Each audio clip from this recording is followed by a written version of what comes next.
Okay, good evening. This is the June 3rd, 2024 virtual joint meeting between the Fletcher Library Board of Trustees and the Permanent Town Building Committee. Just want to remind everybody that this meeting is being recorded, so all comments either spoken or provided in the chat will become part of the public record. So first order of business is call to order and the roll call. So Buffy, you want to take the roll call? Yes. Now, Lynn Claremont isn't here yet. Is that right, Lynn? I don't see her. So Claremont not here yet. Dirk's here. Fleckner. Here. Roach. Here. Secor not here yet. Is that right? I can't see everybody anymore. Teal. Here. Cook. Here. Hazelton. Here. Karpinski. Here. Mahana. Here. Roberts not here. Zegowitz not here. Berlinski not here. Perkins. I think I saw Beth. Maybe she's just on mute. Liedberg is here. Rainville is here. Goodwin not here tonight. Thomas not here tonight. Monks. Yes. Anzalone. Here. Sao. Not here. Okay. Tucker. Not here. Not here tonight. Okay. Volkovich. Not here tonight. Okay. You. I'm here. Bono Bunker. Not here. Okay. And then we have two additional ones, Katie and Adrian from the landscape. And we have guests, Marianne Seraphin and Mary Cacciatore and Kristen Lass. I don't know whether to call you a guest or an attendee. I'm here. Okay. All right. So that's it. Okay, Buffy, I'm sorry, I was on mute, but I am here. I saw you, so I got you. Okay, thank you. Me too, Buffy. Jim Zegowitz here. Oh, okay. All right. Thank you. Me as well, Buffy. Oh, okay, Glenn. Gotcha. Thank you. So Lynn is not here. Is that right? Lynn Claremont is the only one? Okay, Looks go ahead. Okay, thank you. All right, so first order of business is approval of minutes. It was in the packet for April 29, 2024 joint meeting. I had a chance to review those if somebody wants to make a motion. Move to approve. We have a motion. Do we have a second? The motion was by Nancy Cook, Second. second by Scott Hazelton. Great, Any thank you. Any further discussion? Okay, so take the roll call for the minutes. Yep. Lynn Claremont, not Right. here. What? I'm sorry, Claremont. Not here yet. Okay, Dirk's here. Aye. Fleckner. Abstain. Okay. I wasn't present. Right. I got you. Roach. I You were think there. I was there. Yeah, you were there. I've got you checked off. Secor. Aye. Teal. Aye. Cook. Aye. Hazelton. Aye. Karpinski, you were not there. Same as Marianne. I'll abstain. Thank you. Mahana. Aye. Roberts. She's absent. Oh, sorry. And Zegowitz. Aye. So it passed 1, 2, 9, 0, 2. Okay, great. All right, next item is the OPM report. So Alicia, do you want to? Sure. I will quickly share my screen if I can. The one thing I have to share is the commissioning report. We had sent out 7 in. I'm sharing and I'm not all at the same time. So sorry. We sent out 7, invited 7 firms, and we actually heard back from 2. They're RW Sullivan and WSP. And I've worked with both of these companies. They're both very good. I didn't send it to anybody who I wouldn't recommend, but WSP in the, their price were similar within, $5,000-ish to one another. And, RW Sullivan was missing some of the pieces in here there, which I have with all confidence they would have submitted if we felt that if we really wanted them. But either way, I'm comfortable with WSP, and that they had more references. Basically, WSP had a more complete response, and they are the lowest. They provided the lower price. They are coming in at 51,000.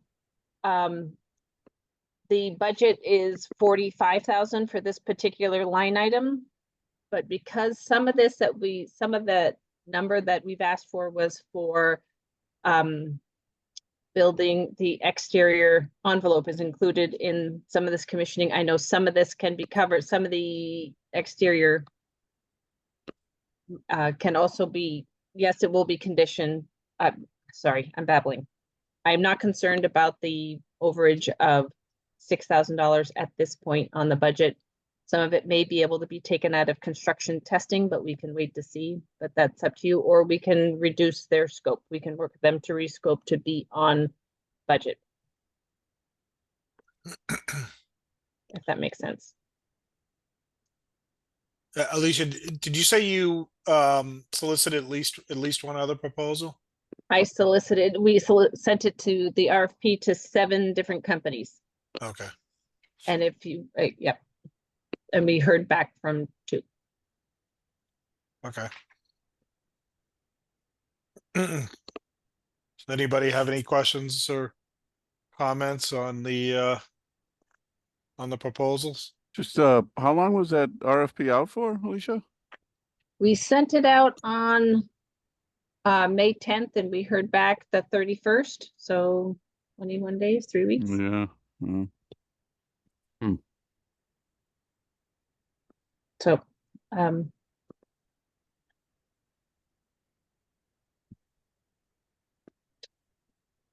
part So of why- their, I guess budget- it's over budget because we think that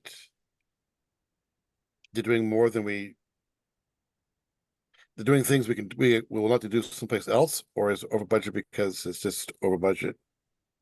probably a little bit of both. The exterior building, the exterior commissioning is, some of that can, might have been, when I was thinking of the number for the budget, I was not anticipating the exterior commissioning. I looked at a recent project that did not have exterior commissioning, but exterior, they will double check a lot of what's on the exterior commissioning, especially on our project, will be testing.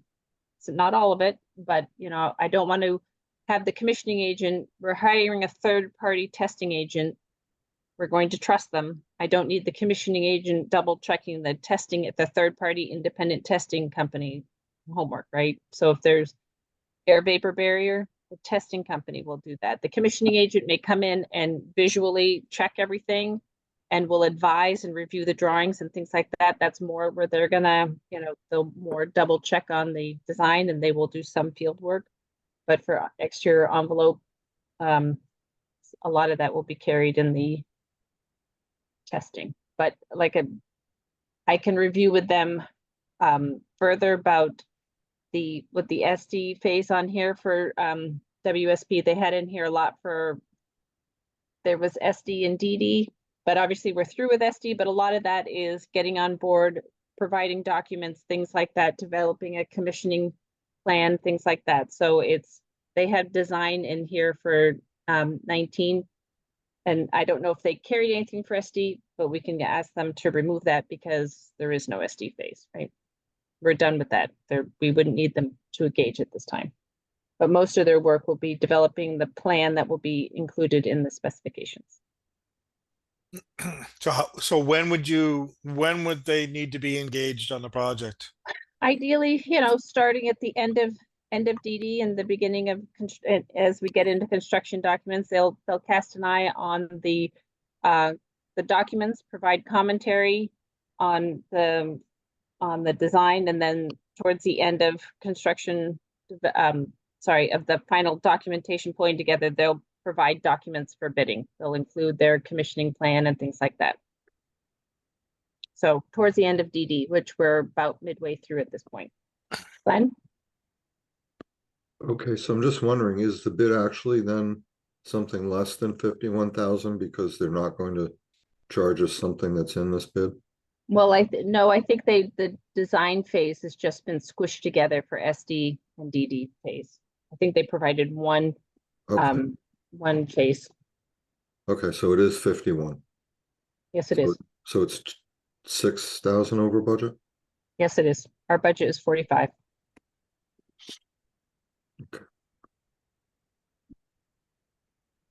I'm less worried about, unless we're being over budget, if we perceive it, we're saving money someplace else in the future. I am worried if we're looking at being over budget by 15% already, and we got a lot of work to go. So if this is a warning sign of future costs, that's a different question than if we're looking at, finessing the deliverable. Well, that's a fair point. I think then the next thing would be is that I can try to, we can send out the proposals again to try to get people to respond, give them, shake the trees again to get people to respond, and try and fine tune the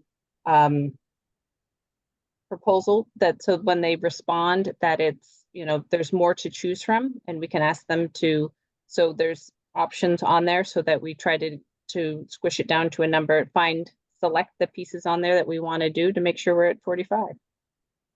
And do we have time for that though? Sure. We'll make time. If I get it out right away, then we give them 3 weeks. They can still be on board by the end of GD. But Alicia, I can't help but ask, do we want to wait till the end of DD to have them on board?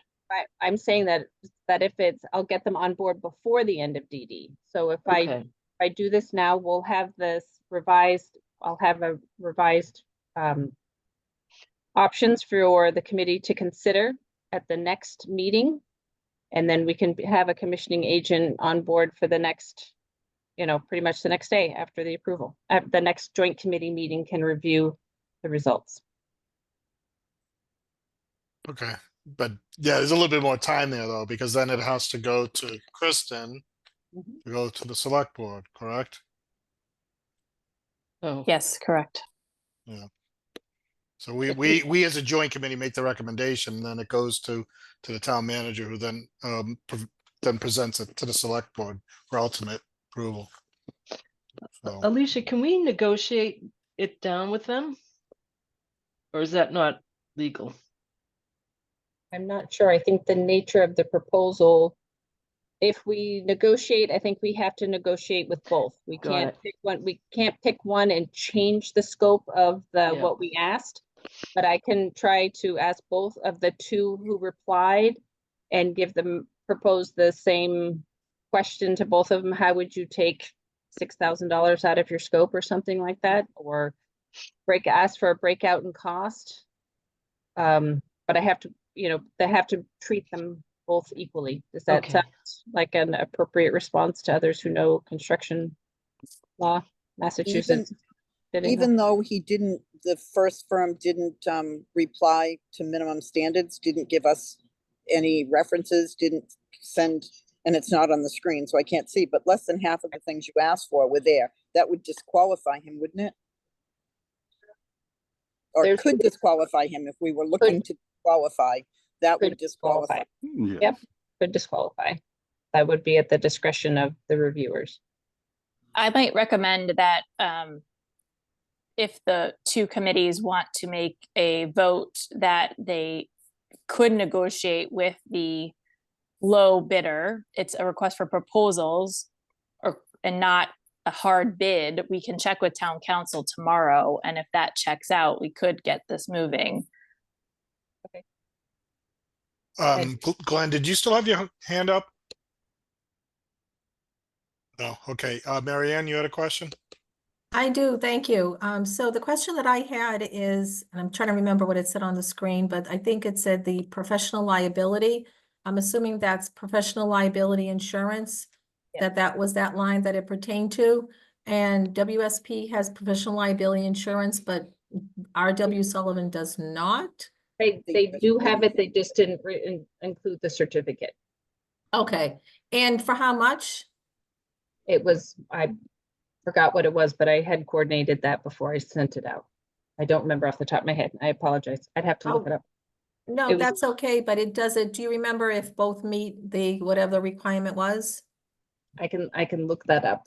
Probably, I don't know, like 2 million, 3 million? I can find that answer for you. Okay, thank you. Yeah, I'm sure Sullivan has the coverage that was They did. specified. They just didn't submit the paperwork part of the program.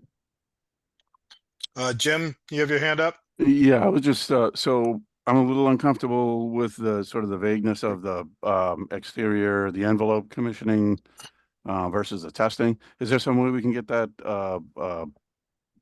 delineated, what would be covered by Yes. testing agencies versus what should have or could have been covered by the commissioning agent?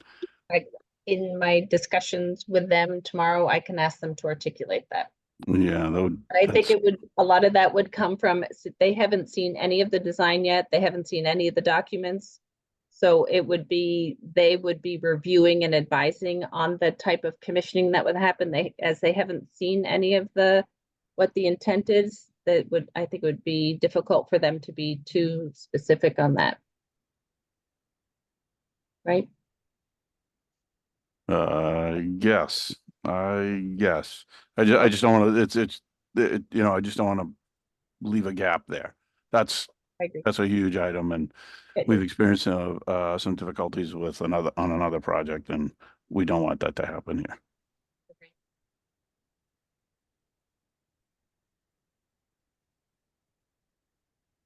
Okay, so if we don't have any other questions, so how do we want to proceed then? Make a conditional approval? I liked Kristen's idea. If we have decided to go with the lower bid, that we vote to negotiate or. So, or subject to approval of town Right. council to be able to negotiate the final scope, Scott? I love that motion. But I guess I was just curious if we should just declare, maybe Chris, should we declare, if we declare one of them non-responsive, it seems like they're missing a lot of stuff. Yeah. I mean, it may be that they're all good for it, but if I submit a proposal to a client and they like me, but my competitor does the job and I don't expect to win it. So if you declare non-responsive, does that make it easier for us just to negotiate with the remainder? The remaining one? And if he wanted it, they would have filled it up. It's one thing to forget one piece of paper, but they're wasting the time of these two committees by giving a partial submission. They should have given Agreed. nothing. agreed. Okay. All right, so I guess we'll entertain a motion. So Alicia, can you share your screen again so we can see the amount? So I guess, 51,000, but I'm sharing. and this was with WSP. Yes. Tom, can I make a recommendation on that motion as well? Absolutely. That if town council does not authorize us to negotiate this contract, that you would authorize Alicia to go back out to bid? Select Yep. proposals, yep. For proposal. Right.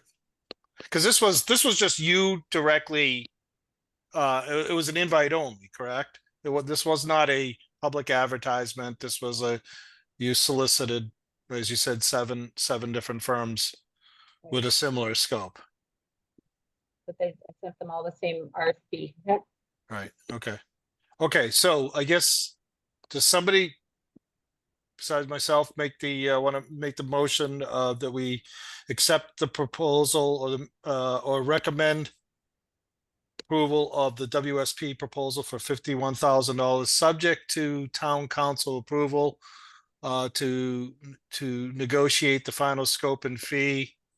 And who would that be doing negotiation? That would be That would be Alicia or Kristen, or would that be you? I think we should do it together. Okay. I'll make that motion. And then to add to that motion is, so if town council does not approve of negotiation of the scope and fee after the fact, that the OPM is to resolicit additional proposals. So moved. Seconded. Okay, we have a motion and we have a second. Everybody understand what the motion is? Yeah, Any further discussion? Okay, Buffy, you want to take the roll call then? I will. Nancy did the motion and who did the second? Mr. Karpinski. Oh, thank you. It was Mr. Karpinski. You know what? I put it down that way, yeah. Formal now that I'm married. I was glad we saw his face, so I'd know who it was. All right, here we go with the voting. Claremont not here. So Dirk's aye, Fleckner, Aye. Roach, Aye. Secor, aye, Teal, Aye. Cook, Aye. Hazelton, Aye. Karpinski, Aye. Mahana, Aye. Roberts. Not Not here. Absent. Zegowitz. Aye. So it passed.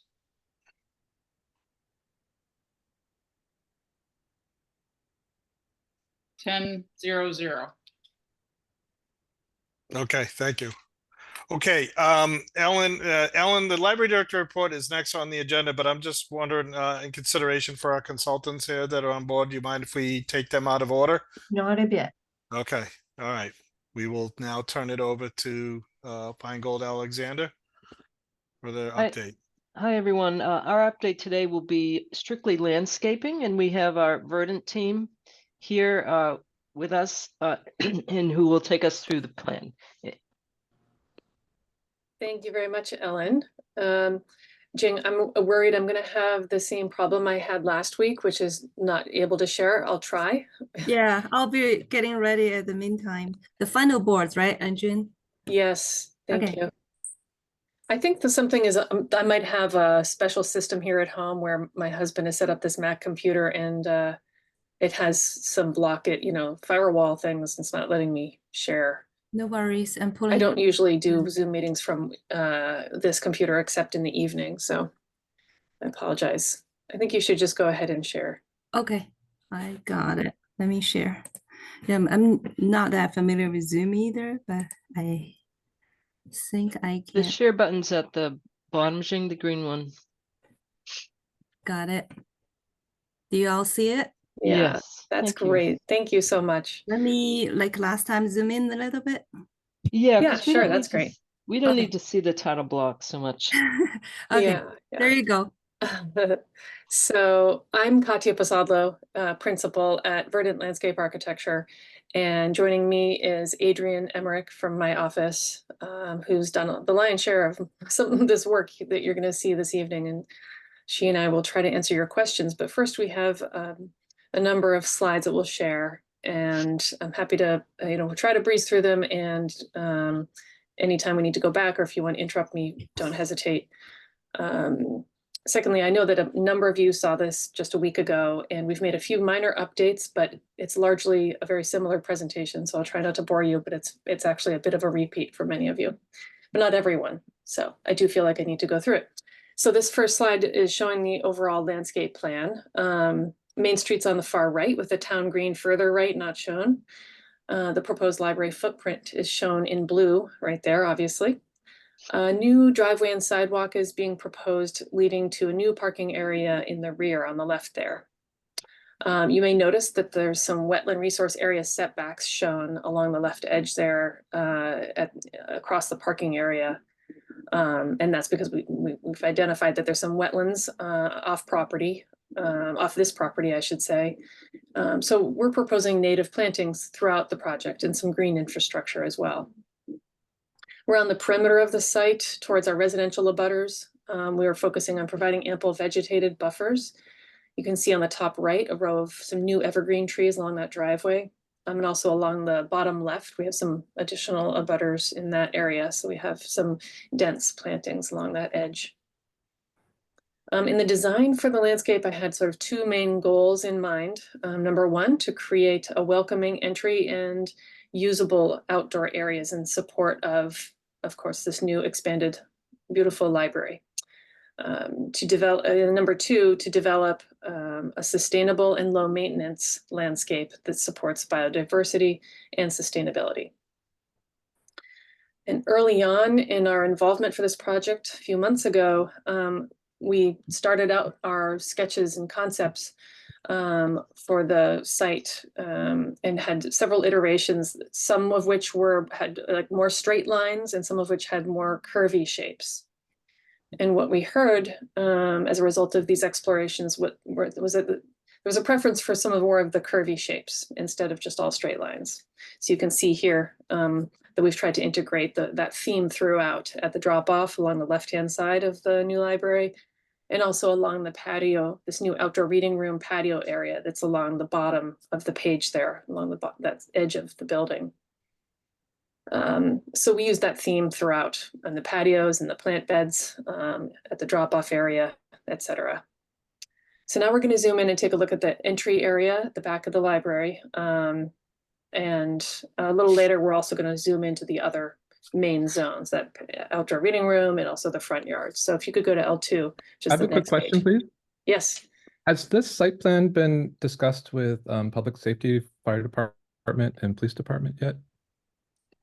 The vehicular arrangement of the parking area has been reviewed with fire department for, well, actually, I don't know if it's been formally reviewed with the fire department, but I know that the civil engineer has run turning radii in the parking area to make sure that fire trucks could get in and around. Using Westford Fire Department's requirements? Yes, we got the template. Yeah, actually, I think I forwarded that to you. You may have, yeah.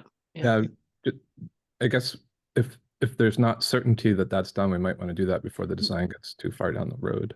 Yeah, it's done. It's been checked, but we haven't had a follow-up meeting with them. But we use the June template. 26th. We have internal review for June 26th. Thank you. Okay, yeah. Just because that's important. Yeah, and that's something that the civil engineers in our team have done, but I wasn't involved in, so I'm sorry, I didn't know the exact history on it. So here we are in L2. As a frame of reference, you might notice those little red circles within the building footprint in the blue. And those represent the existing trees that are right at the back of the library, right outside the back door right now, today. They're going to need to be removed as a result of this new expansion, as you may be aware. So I just want to point that out so you knew kind of where this expansion is going to go and where the new drop-off would be sitting in space if you were to go there now and walk around. You could get a sense for where that new building edge will be. The parking area has been updated to be a one-way system, so there's going to be better safety for cars dropping people off and for book drop-off. So if you were to come down the driveway, will have to be two-way, of course, to come in and out. But once you enter from Main Street, go down the driveway, you're going to have to continue straight and turn left at the back of the parking lot and come back up to this drop-off area. You could pick up or drop off people. You could have parked in one of the parking spaces. You could go back around if you needed to find a parking space and it was busy. Or you could pull over to the gray boxes on the left and do a book drop off. So the one-way system indicated by these white arrows is intended to improve the safety there. And we heard that at the last meeting last week. So thank you very much for straightening us out on that. The row of trees along the right-hand edge of the drop off, as well as some bollards, hard to see because they're just little black dots. They're lining up with the edge of the vehicular area in order to prevent cars from driving into the pedestrian zone to the right towards the front door. But that drop-off zone is otherwise flush, so it'll be easy to wheel in and out and across this drop-off area.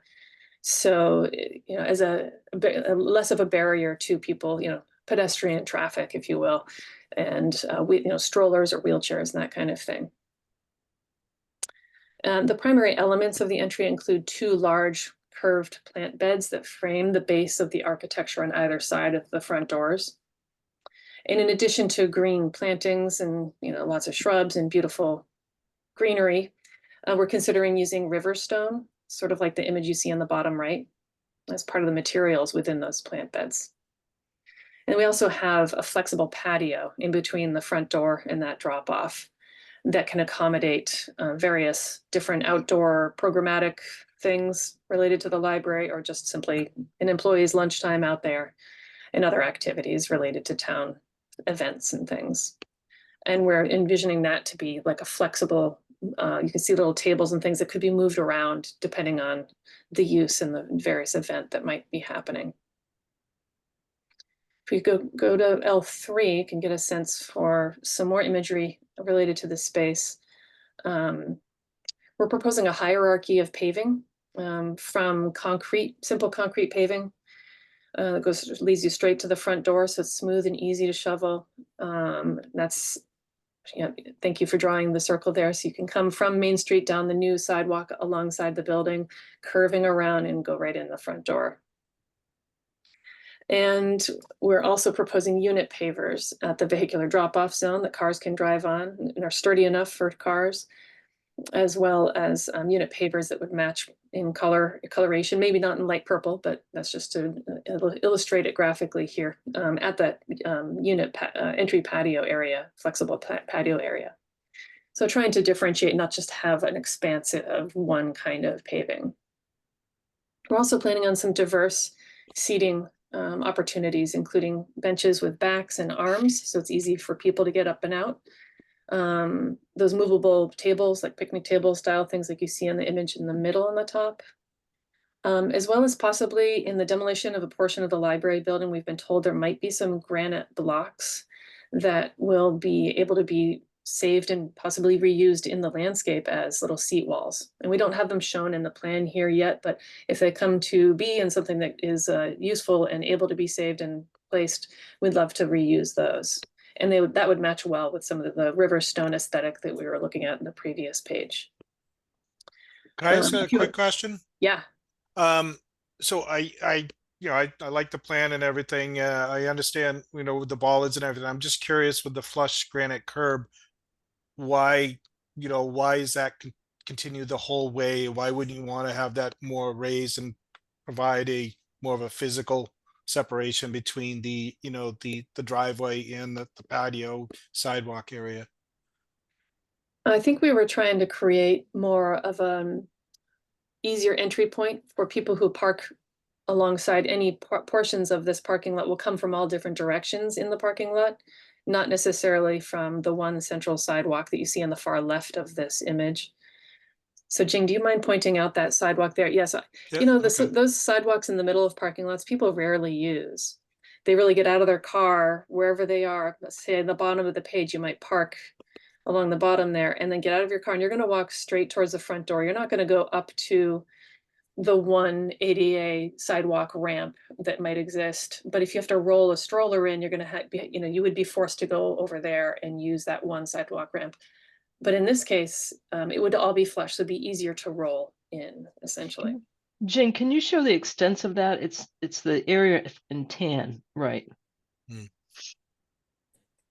The other reason that this is done this way is, or proposed this way anyway, it doesn't have to be this way if folks don't want to do it, is to distinguish this zone as being more pedestrian dominated so that cars really slow down here. And that's another reason why we brought the unit paving out to this zone. There's several ways to mitigate traffic, to do traffic calming. One is to narrow the roadway quite a bit. We can't do that here because of the fire truck turning radii requirements. Another way to do it is to change the surface. So rumble strips. So that's why people put those granite cobblestone aprons to kind of signify and help as a reminder, because you feel it on your wheels as you're driving. Just you're going to slow down, oh, that's my stopping point or my slow down point. Oh, I'm going to cross over the sidewalk. I should be careful.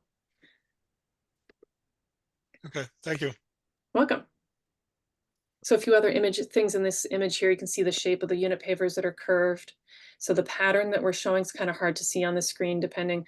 We're kind of curving the unit pavers. We're proposing some trash cans outside, as well as that's the particular post light we're exploring using in the parking area. So now let's go over to the reading patio page, which is the next L4 sheet, or I think, yeah, thank you. So the level of this patio adjacent to the building along this edge is going to be a little bit lower than the grass that's out there now. And that's because we have a new doorway.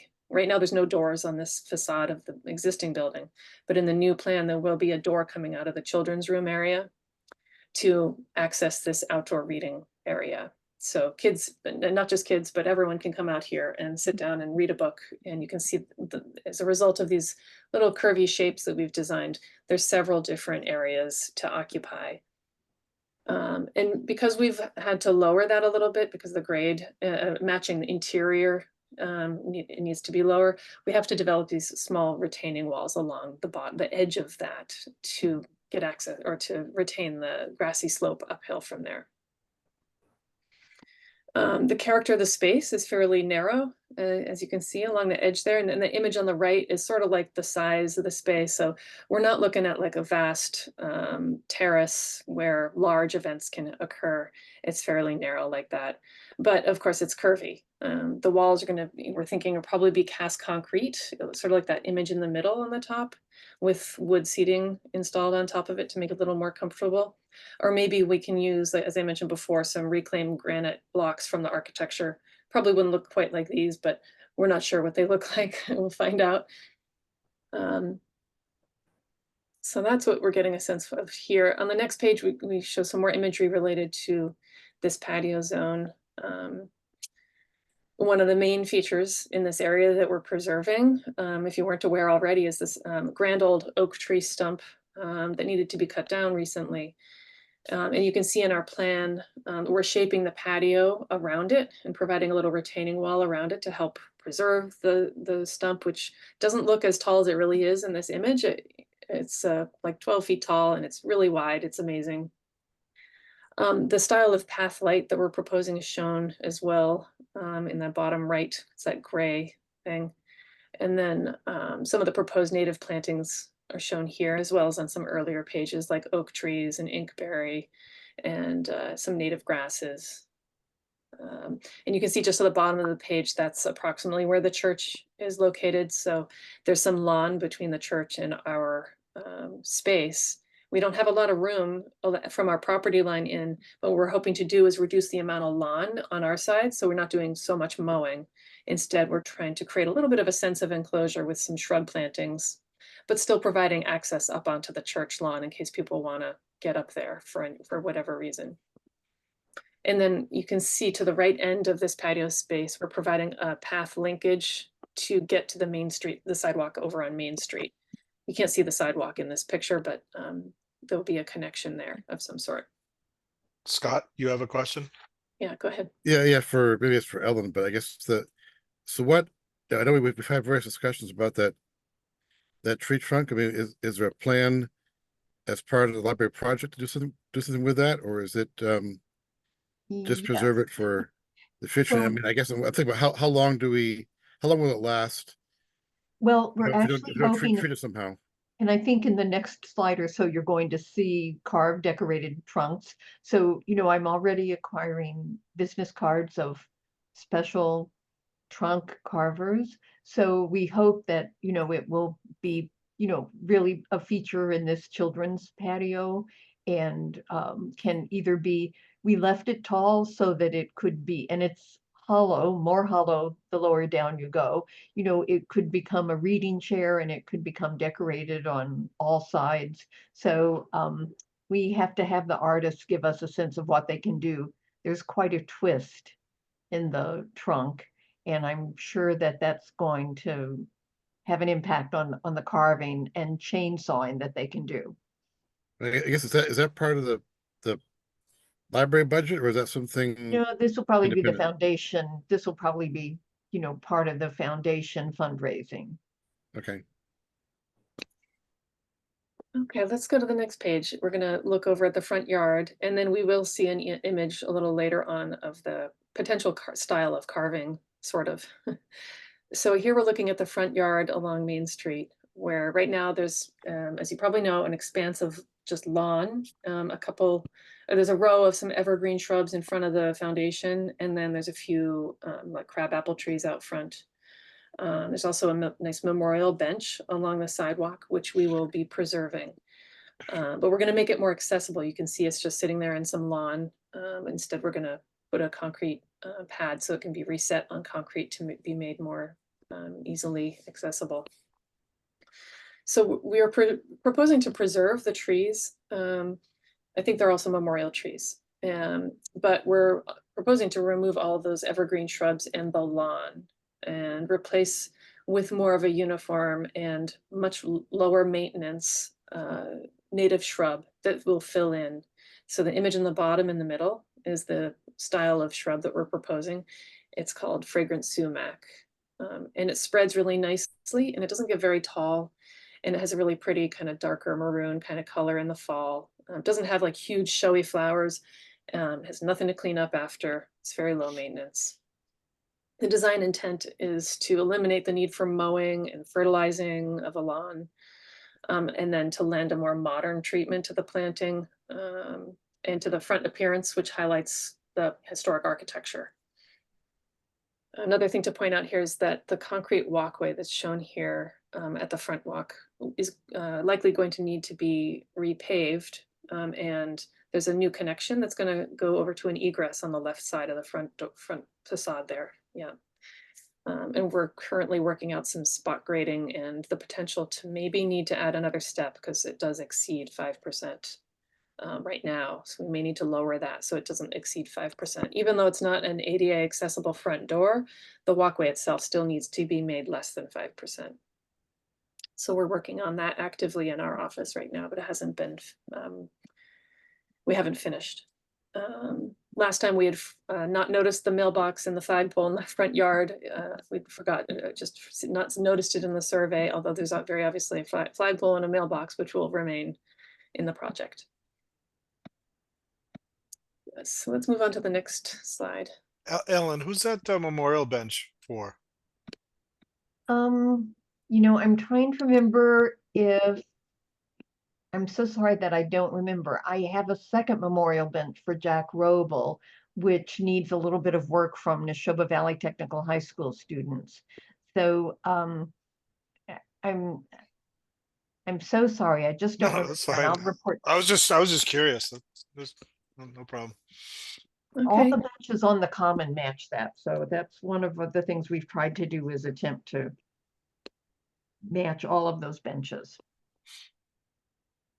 Is that a second bench that needs to be incorporated into the landscape? Yes, and I can get you the dimensions on that, but it could go, you know, it could go in the back. It doesn't have to go on the front. So I'll get that to you. Great. Thank you. So here you see the light post and the style of bollard, once again, with some more specific cut sheets about each of those. And as I said, we're still working on the photometric and with the lighting representatives helping us produce the photometric and output, because we do have, right now, the current plan isn't 100% successful in achieving no spillage over the property lines, which we need to do. So tomorrow, Adrian and I actually have a meeting with the lighting rep to go through that and figure out how to reduce the light that's cast over the property lines and getting average foot candles distributed on all the paths, etc. Next page, please. Thank you.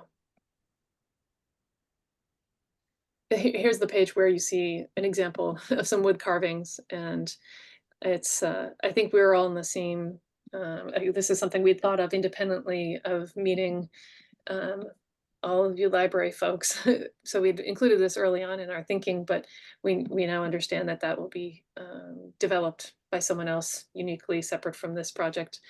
But wouldn't it be fun to see the like little characters from like storybooks engraved on the side of the stump, or maybe a book, little mini book library, something like that. And then these, so this is just this page is just a collection of some other ideas that may or may not want to be incorporated. And I think we heard some things here last week, like we're really not going to do this little story circle benches, and nor are we going to do some, probably the modern cast concrete benches. I think that I heard that. There was a little bit of worry about the size or the storage ability of lots of furnishings that need to be put away, but the ones featured in the upper right do fold and stack, or fold really fairly flat, so they don't take up too much space. So these are just more ideas in case people were like, oh yeah, I forgot, we really need to incorporate this or that, just to get people thinking in case there was something we had left out. Marianne, you have a question? Yeah. I do, thank you. Real quick, back to the parking. Did I read that there's stairs that go to the other side of the parking lot? Did it say stairs? And it was small print, so it could have been me not reading it correctly. Yeah, let's go back to, I don't know if the very first page we can zoom in, or maybe it's page 2 that has some detail. Yeah, Is it close to the drop-off area here, or is it out in the parking area? The previous page maybe that shows the full parking lot, Okay, so that'd be the the back first end of page. it. Yeah, Yeah. there you go. Right. Two stalls, two parking bay, 10 stalls. Nope, never mind, thank you. Okay, no worries. Well, while you're on that page, just what's the total number of parking spaces? I'm afraid it's not I don't have it. I'd have to add here. 10, I 9, counted 69. But see what other people come up with.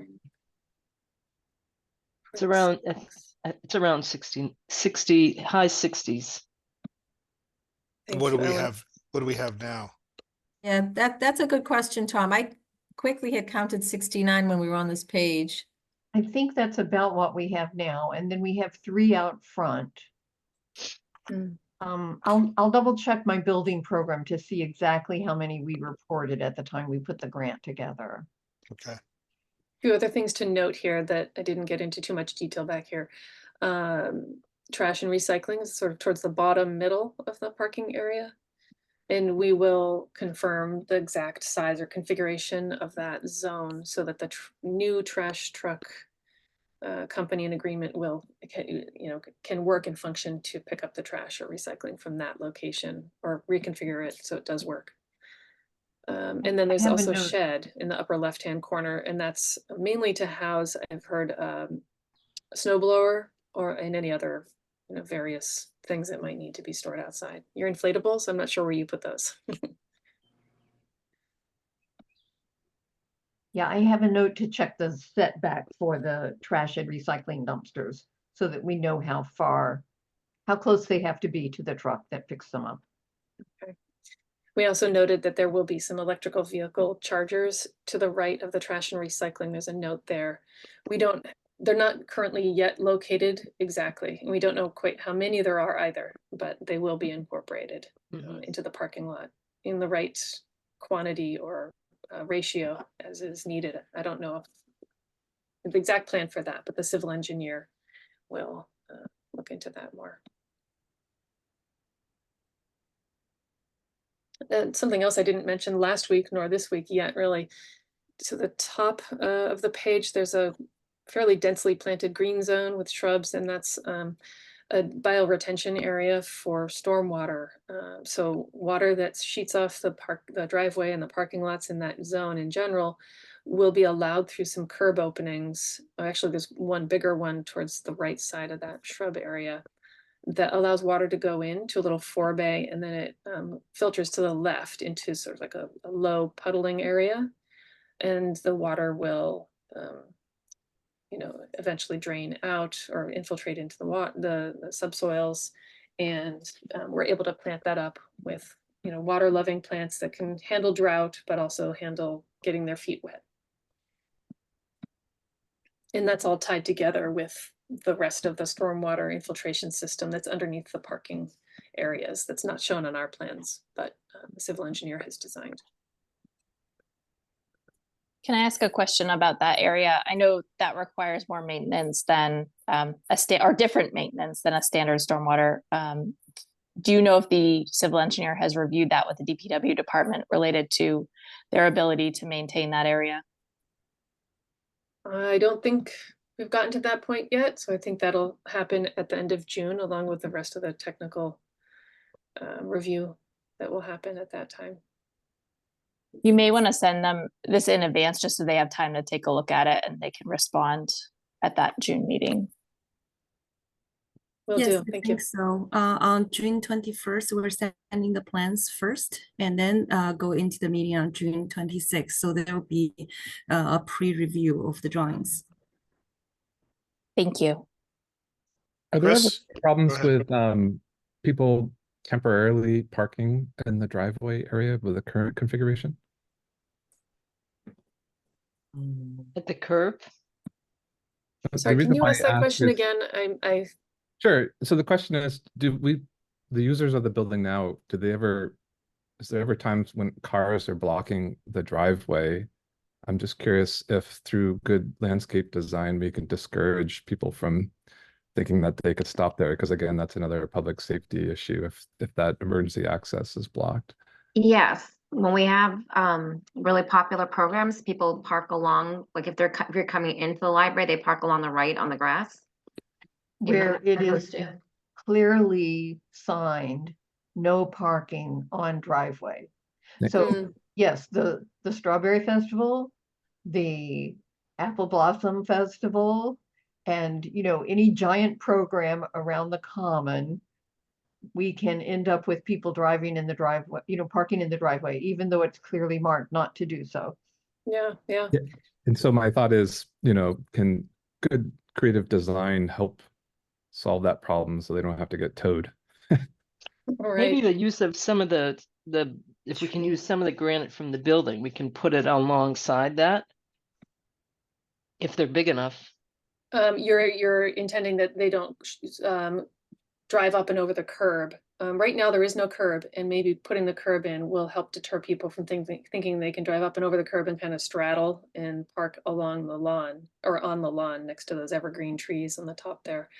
But I think even so, maybe the driveway is being made exactly 20 feet wide, if I'm not mistaken, in this scheme, or maybe it's 22, or I can't remember the dimension right now, but it's the required two-way width, Right. which is wider than the one you have now. So I believe the problem could persist.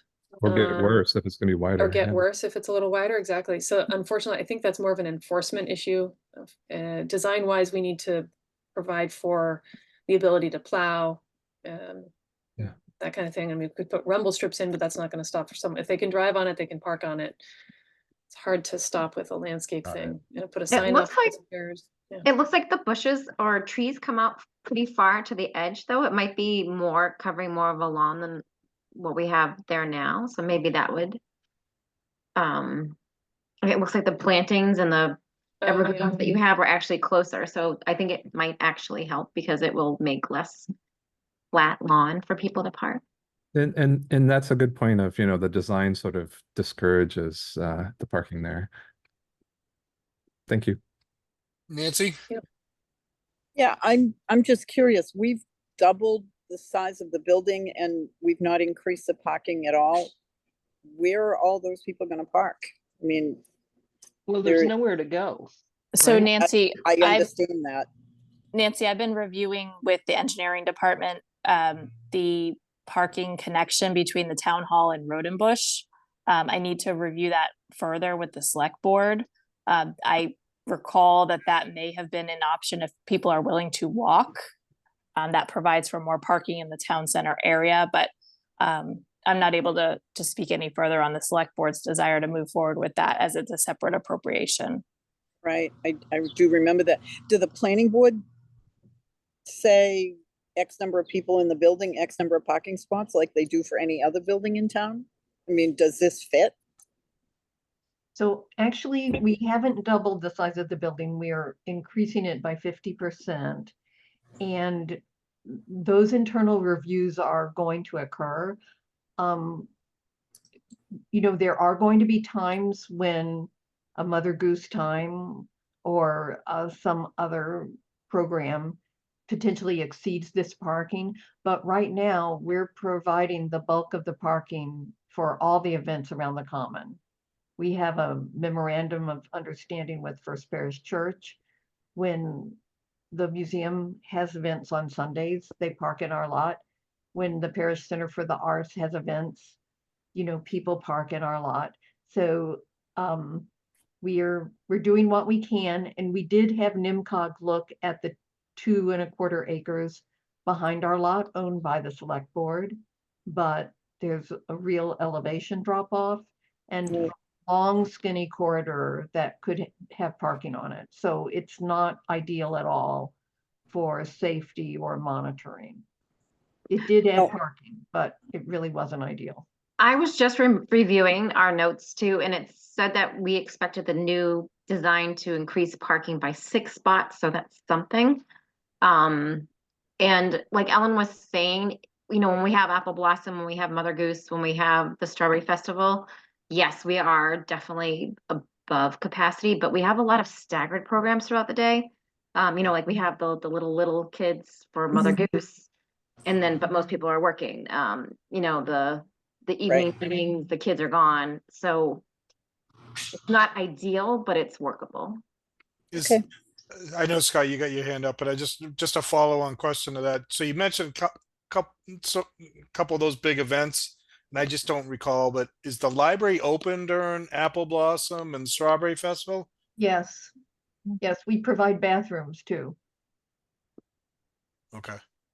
All right. Scott? I should know the answer and I don't. So apologies, but are we planning to add more spaces to the town hall parking? You know, off to the left of what's there now. Yes, it's along a corridor that would connect the Road and Bush lot with the town hall lot.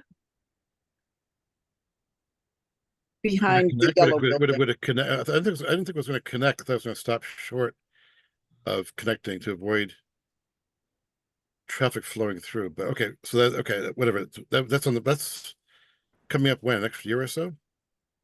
So I still need to present the concepts to the select board. I reviewed it with engineering this past month, and we were just doing some final questioning of it before I brought it to the select board. Okay.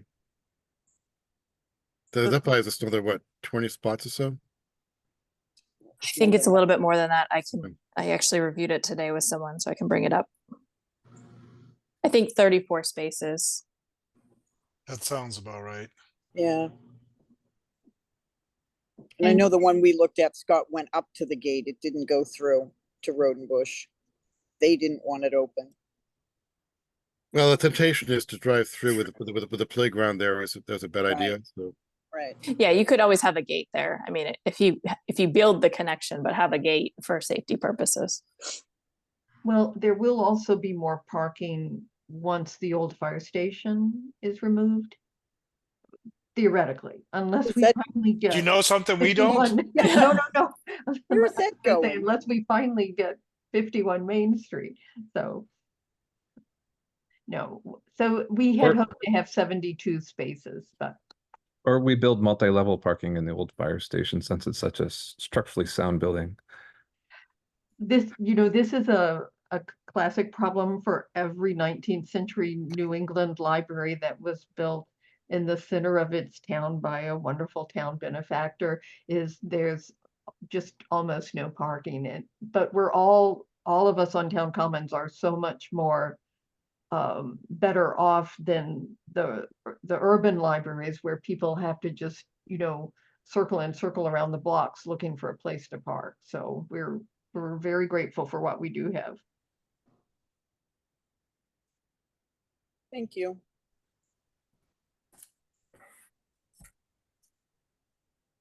Just a quick aside, if I could just jump in, since there's that lull there. Just quick observation. It seems like this is a really weird position to be in. I think maybe in the future we look at this process and get these things cleared up prior to landing here. We're sitting here looking at a project where the architects are full steam ahead. We have construction all budgeted, and we're asking about the availability of parking. It seems like that's an item that should have been cleared up well in advance of this. Just my 2 cents, and it should be in future projects. Always been addressed. It's just we knew we didn't really have anywhere to go with the parking. Yeah, well, yeah, and this has nothing to do with. Well, I guess it has to do with this project because this is the one that we're talking about. But the process seems flawed to me. I'm not saying that it should stop this project or anything like that, but I'm thinking the project across the street, next fire station, things like that. That this is just a weird process that we address the something as critical as parking at the end of the project. It So just does not make sense.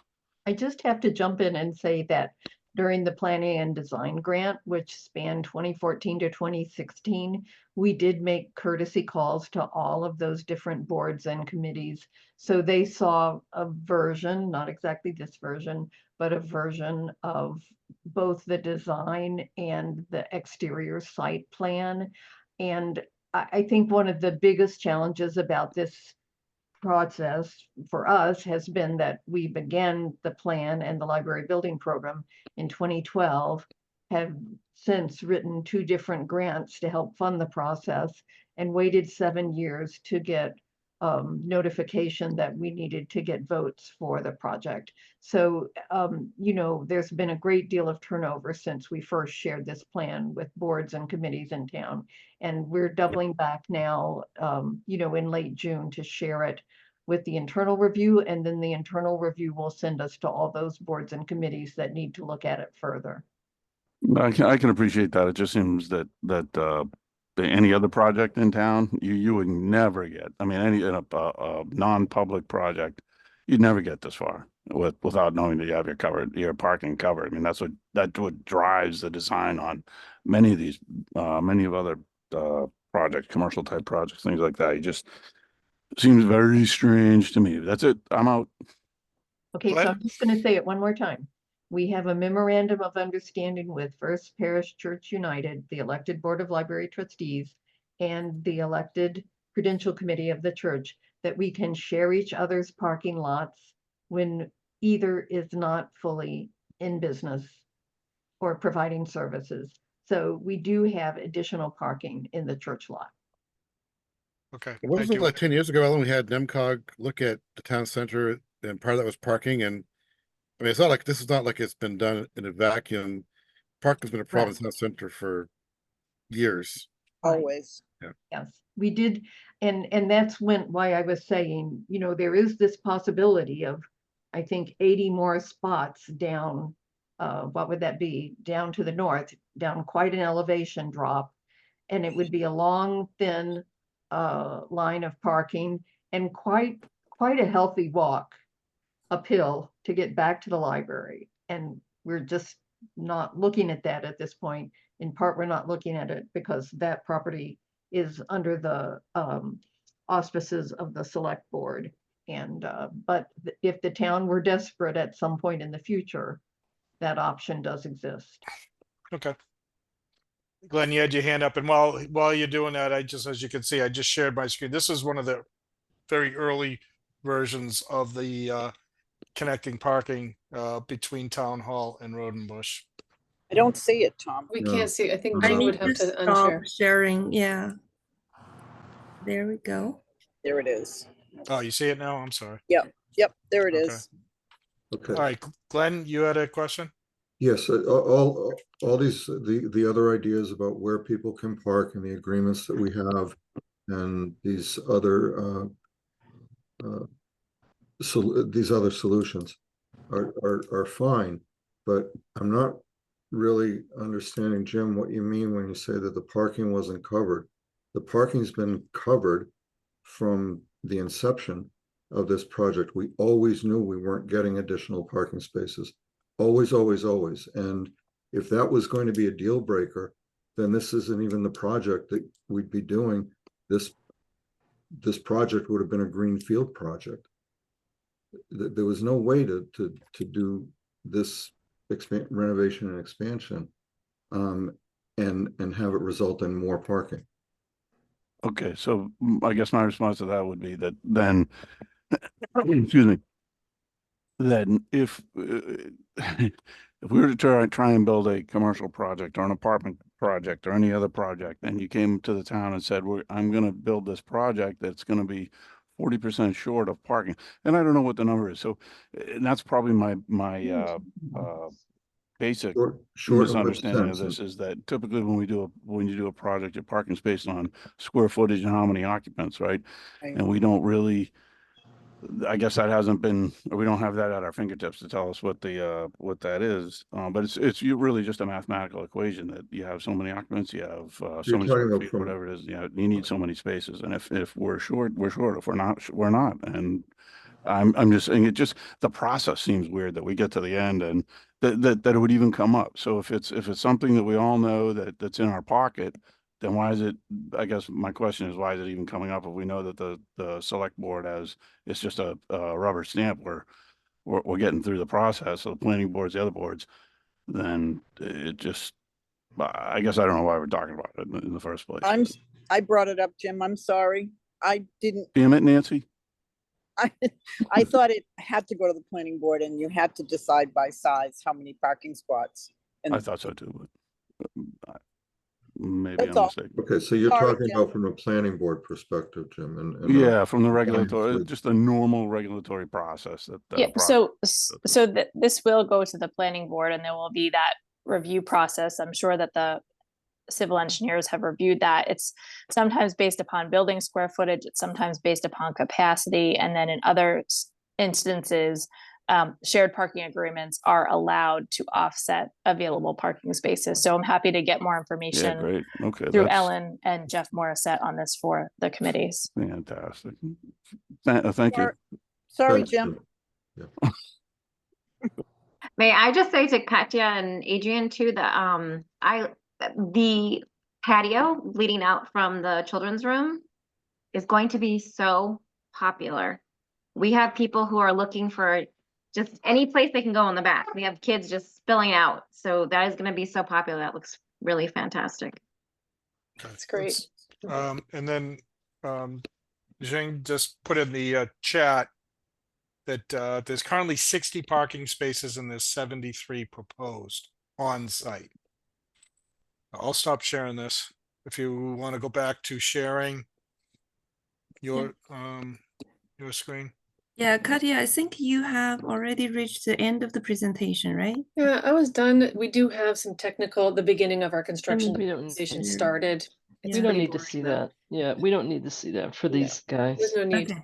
If you want to look at a pretty green picture, we can look at that again, but. Okay, yeah. Uh,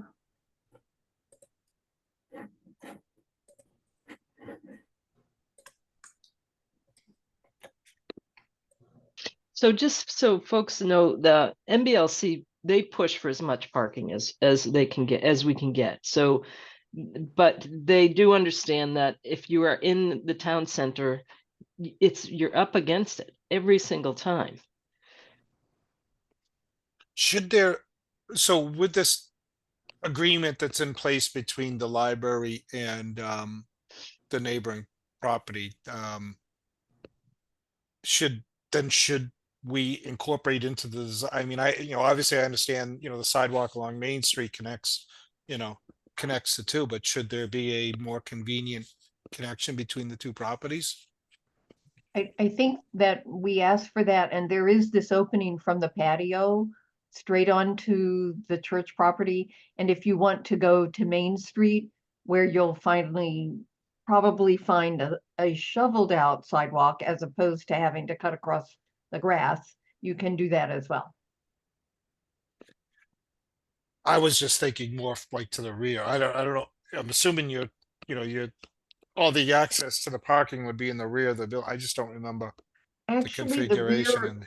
the rear of the church has all of their trash and their generators and a little bit of planting. It's a very narrow access, so almost everyone would take the main street sidewalk to get Okay. to the parking. Okay. Because the parking is on the west side of the church.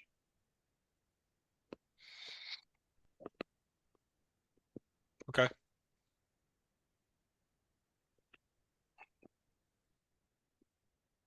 Was that it for the presentation? Yes, we had concluded. Thank you. Oh, okay. All right. Does anybody have any other questions then regarding for the design team? Regarding the landscape design?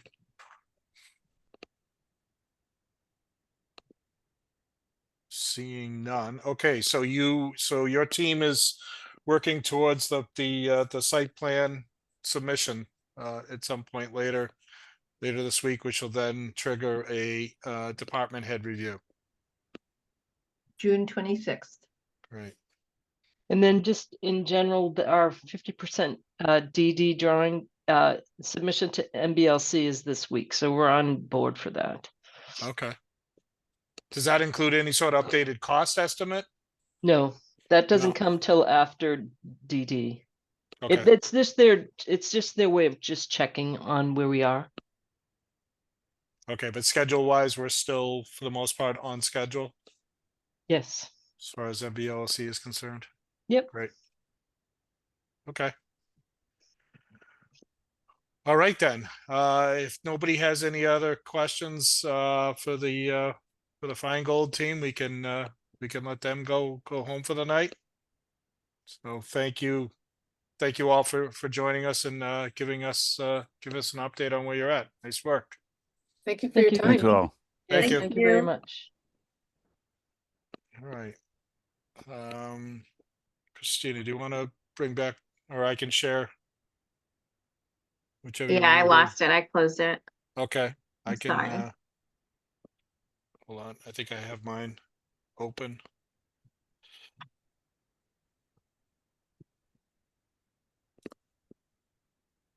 All right, see where we're at. Actually, we were going back to Ellen's report. So Ellen, while I pull up I'll be my brief.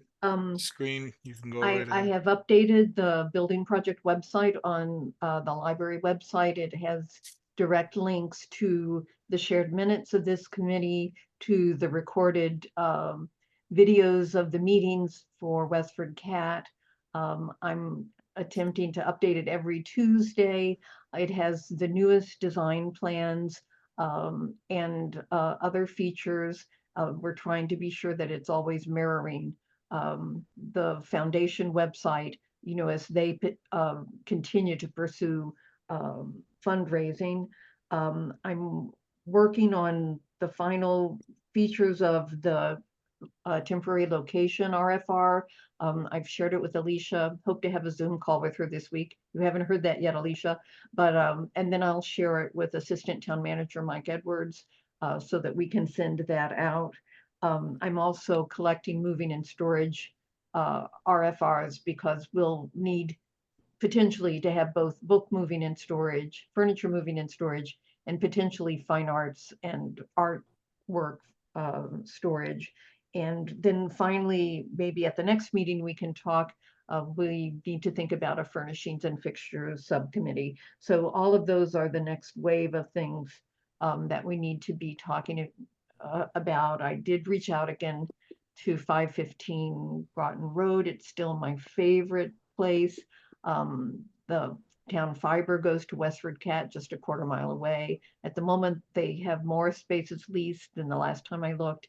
And I also reached out to the Palmers at Westford Real Estate today about vacancies up and down Route 110, which of course is commercial industrial highway and therefore more expensive. But that is the next thing we really need to identify potential spots where we can go and develop operations and services, in the January timeframe. Okay. How much space are we looking at again? There are a couple of options. One option is about 4,000 square feet of service space, but then we could use 7,000 square feet of slab or basement to house book collections and have a closed stack situation. If we aren't able to have meeting and programming space, we'll start to look at doing pop-up spaces and maybe doing story times, book clubs and things like that at other municipal sites in town across the week. So we have options, but of course, the more unified and together our collections and our services can be, the easier it would be for everyone. Have you considered at all utilizing the old fire station that you're gonna tear down? Well, Um, my, is that, does that provide any, benefit to this Isn't whole it- process? uninsulated, unheated, and a 4-bay fire engine building. Very Well, reasonable. Yeah, I mean, most of the utilities, I don't know if they still, I don't know if, Kristen would know, I but, could have Joe Tar tour me through it Yeah. again. yeah, I know most of the utilities were all shut, turned off, a while ago. I don't recall though if they keep minimal heat in the I in the didn't winter think the time or bays not. I don't think they do though. I don't think we didn't do that. So I think all the water systems have been emptied. There was a question if police could use it for an event this winter, and we moved it because the effort to do it for one day was not enough. I mean, I don't know if Ellen wants to run programs in that old garage Oh no, bay. I was thinking just storage. Storage, yeah, I didn't think know. it could be non-book storage perhaps. Yeah. We can definitely look at that potential. Okay. Jeff Goodwin and Chief Targ would be the best ones to reach out to regarding that. Okay. All right, great. Okay, is that it under the library director report? Yes. Okay, so next we have approval of warrants and change orders. So we have the first item would be to conduct, so this would be an additional, so this will be additional service to conduct a hydrant flow test in the area of the library to help with the design of the mechanical systems, I'm assuming with a sprinkler system. So we have a proposal here from Feingold Alexander for $3,115, and that would be to utilize BLW engineers to conduct the flow test. The warrant, the agenda says 3225. Yes, the agenda has 2 typos by Ellen Rainville. I'm so sorry. That's all right. I'll make a don't- motion, we approve the I don't think that I've 31. ever seen that in my entire I lifetime. know, really. Let's frame this. I'm glad this meeting's recorded. We finally got a mistake out of her. Two, she's got Guys 2 aren't already. nice. I'm really not a very good typist at all. All right, so what is it? So is this the correct amount or not? Yes, what's on their quote is the correct amount. Okay, so we have a proposal for $3,115 to conduct this the hydrant flow test. So Motion to approve. we have a motion to approve. Do we have a second? Second. Okay, and I think I answered my own question here, knowing that this work has to be done at night. So, okay, all right, so we have a motion, we have a second. Any further discussion? All right, roll call on the additional flow test. Buffy. Yep, Claremont is not here. Dirk's aye. Fleckner, Aye. Roach. Is Roach gone? I don't see her. Is Yeah, anybody- she's still there. She's, Sorry, driving, I. Got it. Secor, aye, Teal, Aye. Cook, Aye. Hazelton, Aye. Rapinski, Aye. Mahana, Aye. Robert's not here. Zegowitz, Aye. 10-0-0. Great, thank you. All right, the report, I don't think we need to take a vote on that, correct? No, but we do want to approve the warrant. Did I get them out of order? Yeah, I was clearly in not a good place. Wow, Okay. you Yes, messed me all up because that was next on, but the warrant was next. All right, so we have two invoices on the warrant. One for CHA Consulting in the amount of $2,942. And the next is for Feingold Alexander in the amount of $198,880.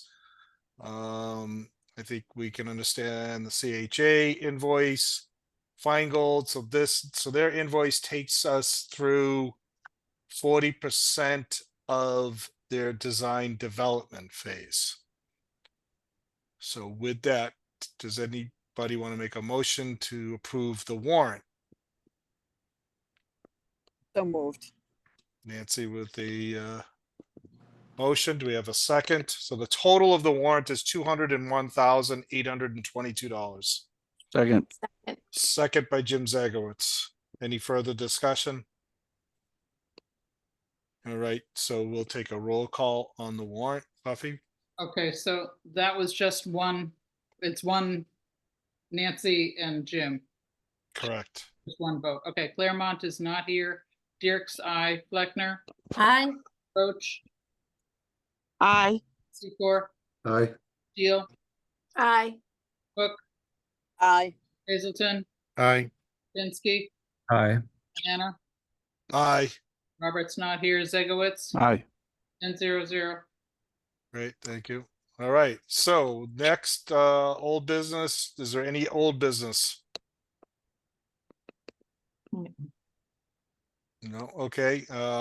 Next item is new business, and that would be to approve the Amplifon monthly report for March and April 2024, which was in your packet. Anything to highlight on this, Ellen? No, these are very straightforward. Once we get beyond DD, it'll be larger figures and we'll start to note what our eligible costs are for grant reimbursement.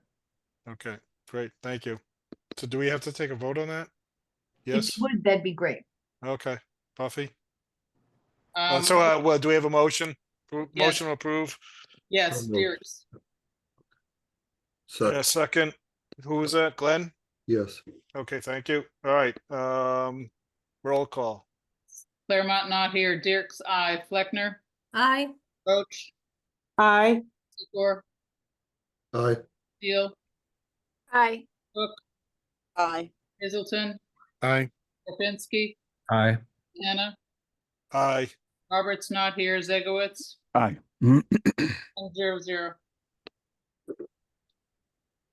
All right. That was for both months. Yep. Ellen, you split it up in the packet. Not that I really Yes, I wanna, really- not that I really wanna, pile on here, but What was Pick a person when she's happening? down. Good grief. all right, I edged closer to my birthday. This really should be in the minutes that Ellen made a couple of mistakes just for historical purposes. I mean, besides the it's fact that Monday. that it's a recorded meeting, okay. All right, Exactly. It's all a right, Monday night. what is the thermal report? That's a new one to me. I didn't All see right, that. I'll take blame for that. That was mistakenly posted. Ellen typed it, but it was because I gave it to her. That was a mistake. Wow. All So right. that's not Ellen's fault. She typed what I asked her to type and I apologize. So I'm- Okay. All right. So I think we are pretty much at the end then. We just want to talk about Upcoming. meetings. All right. So we have coming up June 18th for the working group. That's at 6:30 at night. And that is a Tuesday, by the way. I just want to highlight. Okay. Normally we meet on a Wednesday. That is a Tuesday because of the holiday. Okay. Oh, that's right. And then the next joint meeting is July 1st, so being that the week of the 4th, do we know, or maybe we can poll at some point later this month. We still are able to meet that day if we're gonna be able to get quorums. Does Right. anybody know that they are not gonna be available for that date? I see you got a trustee meeting the same night, so I'm assuming that you guys are already planning on being there. Yes, but I could survey everyone to see if the 8th is a better night. Or if Oh. the 24th. I mean, we could either go up one or out one, right? The 24th or the 8th.